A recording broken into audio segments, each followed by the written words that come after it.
Hi, hello mga kalasa. Welcome sa Lasang Pilipina. No bake, no steam na leche plan ang lulutuin natin ngayon. Galing. Sarap. Maglagay ng 2 tablespoon na asukal sa molder at i-caramelize. Pagkatapos niyan, i-set aside muna.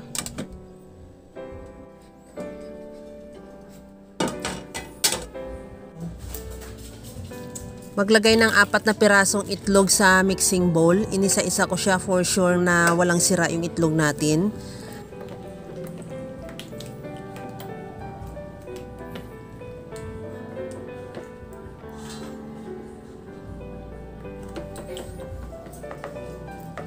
Ilagay ko na yung evaporated milk,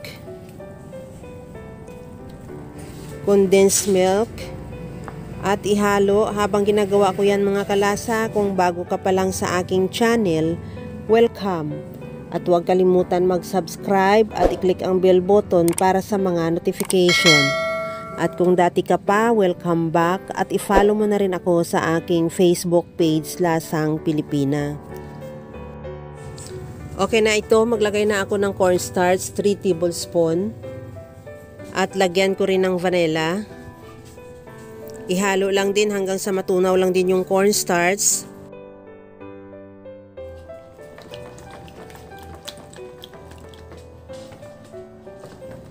Pag okay na at tunaw na yung lahat na ingredients, sasalain natin yan para ma-sure lang talaga na wala talagang buong na natira sa ating mixture. Sasalain natin yan ng 2 bisis at i-set aside muna.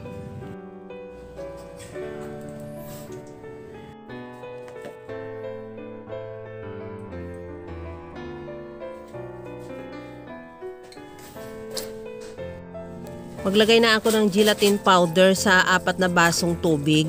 Take note, hindi pa bukas yung apoy. Ihalo hanggang sa matunaw lang yung gelatin, saka buksan yung apoy.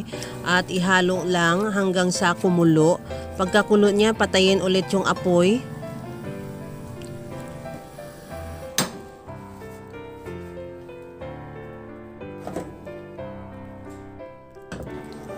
Saka na natin ilagay yung egg mixture.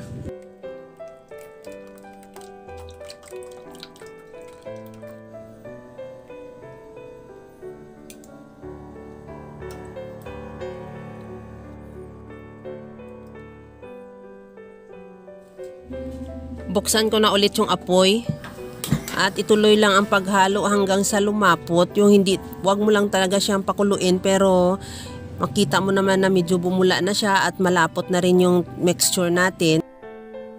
Ilagay na natin yan sa ating molder at palamigin muna at saka ilagay sa chiller or sa ref ng mga at least 2 hours. Okay na yon.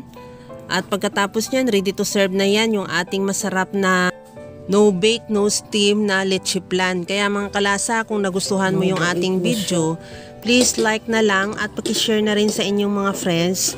At kung bago ka pa lang sa aking channel, subscribe na at i-click mo na rin ang bell button para sa mga notification.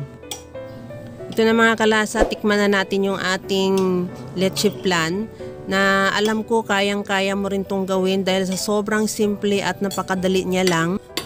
Kagaya lang lagi sa sinasabi ko na wala namang hindi marunong magluto basta sa simpleng paraan lang. Galing. Hanggang sa muli mga kalasa, thank you for watching. Bye-bye! Tikman na natin. Sarap. Napakasarap niya mga kalasa at sobrang creamy. Tamang-tama lang yung tamis niya. Kaya gawa ka na rin.